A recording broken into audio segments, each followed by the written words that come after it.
Your loyalty is costing you $500,000. I am not talking about your entire career over a lifetime. I am talking about the price paid in just the first 20 years.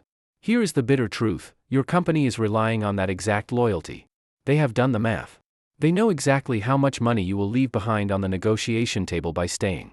The only question is, do you know that? Welcome to this in-depth analysis of one of the most sophisticated wealth transfer systems hiding right before our eyes. I have performed a reverse engineering of salary data from the Atlanta Fed, analyzing wage growth patterns over 2 decades and tracking the compounding effects of strategic moves compared to corporate loyalty. What I found is not just an income gap. It is an invisible loyalty tax paid daily by millions of workers voluntarily every day. Note, this video is for educational and informational purposes only. This is not financial or legal advice. Always perform your own research before making any major career decisions. In today's detailed video, we dissect 3 core issues. First, the exact math behind why strategic job hopping builds wealth 50% faster than staying in place.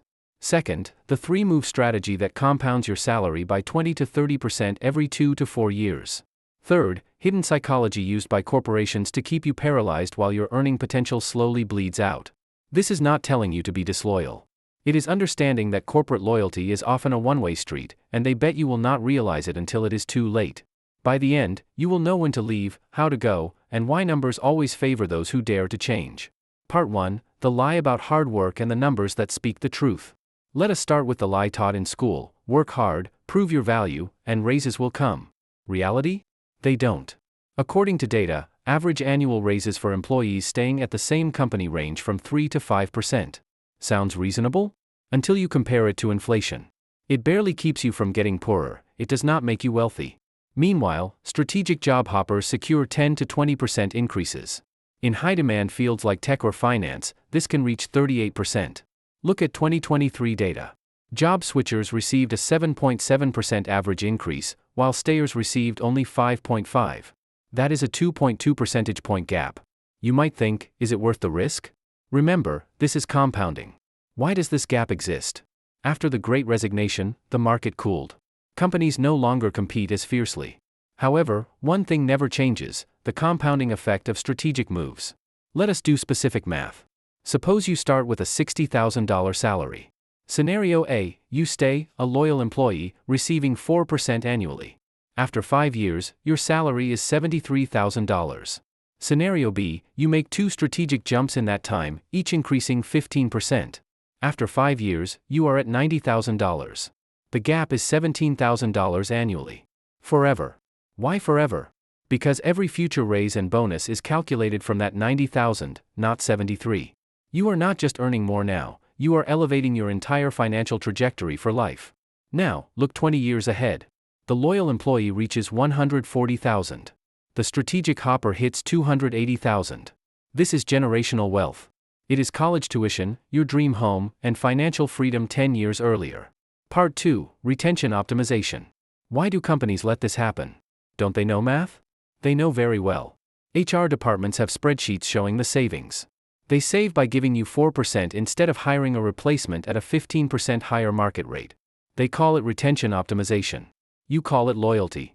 They call it cost management. You call it proving your worth. They bet on your stagnation. They believe in the psychological weight of comfort, familiarity, and the fear of starting over. And it works. Data shows workers staying over 5 years can end careers with 50% less income than those moving every few years. It is not a wrong career decision, it is a $500,000 penalty for doing what you were taught was right. Staying too long loses money and leverage. Every year, your salary falls further behind market value. Closing that gap becomes harder. You become an undervalued asset, stuck in a pay grade you cannot escape. Meanwhile, your former colleague just got another raise. Same skills, same experience, different strategy. Part 3: The 3-move strategy to reverse the situation and maximize your own value. Step 1: Market calibration. Years 1 to 3.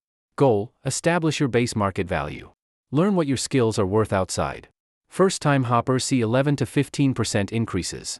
Not luck, information asymmetry. Your company knows your pay, the market knows worth. Step 2: Skill expansion. Years 4 to 6. This is about positioning.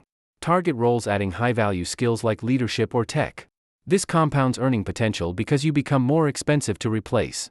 Hoppers here see 20 to 30% increases by switching. Step 3. Locking leverage. Years 7 to 10. Harvest time. You have market rate pay, expanded skills, and a growth track record. Negotiate from strength. The goal is not endless hopping, but strategic positioning where every move brings a leap in income and power. After 10 years, this strategy puts you 40 to 60% ahead of the loyalist.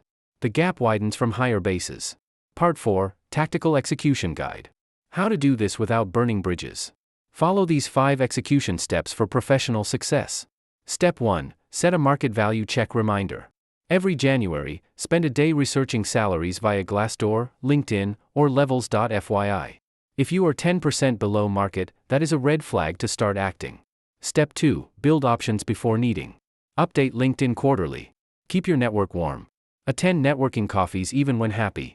The best time to find work is now. Negotiate from abundance, not scarcity. Step 3. Master the strategic exit. Leave professionally. Give notice, complete files, and offer training. The professional world is small, your reputation travels faster than your resume. Step 4. Negotiate from the new base number. Always. Never accept the first offer. Counteroffer. Even 5% more on $75,000 is $3,750 annually. Compounded over a career, that small negotiation is worth over $150,000. Step 5. Know when to stay. Strategic hopping includes knowing when not to move. If learning, growing, and paid market rate or higher, then stay. Strategy matters. Part 5. Real case study. The story of 2 paths. Look at Min and Hong, software engineers graduating in 2010. Min was extremely loyal. He worked at a large corporation for 12 years. Promoted twice, 8% raises, 3% annually. By year 12, Min earned $85,000. He felt proud of his stability. Hong chose the strategic path instead. Year 3, Hong moved first, salary to $65,000. Year 6, he joined a tech startup as lead, $95,000. Year 9, a multinational headhunted him for $130,000 plus stocks. By year 12, Huang's total income was $160,000. Result? Hong earns nearly double Min annually. Over 12 years, Hong earned $400,000 more than Min. 2 apartments. Same start, same skills, but strategic mindset created 2 different financial lives. Part 6. Conclusion and call to action. Act now. Visit Glassdoor or Levels.fyi. Search your job title and city. If in the bottom 50%, you are undervalued. What is the cost of waiting? Staying 5 years while underpaid $15,000 is $75,000 lost forever. Plus compounding. Companies profiting from loyalty won't tell you. Parents who worked one job for 30 years won't either. The system rewards stillness. Strategic hopping isn't reckless, staying underpaid is the biggest risk to your future. Your career is a series of strategic sprints. The $500,000 question isn't if you are good at your job. It is, are you good at asking for your worth? The market rewards those who dare to walk. Your career is no exception. Loyalty is expensive, but strategy brings the profit. Choose wisely. If this helped, like and subscribe. Share your story. Have you received a big raise from hopping? Or hesitating? I will read and respond. Remember, you don't owe the company your life. You owe yourself a solid financial future. Goodbye.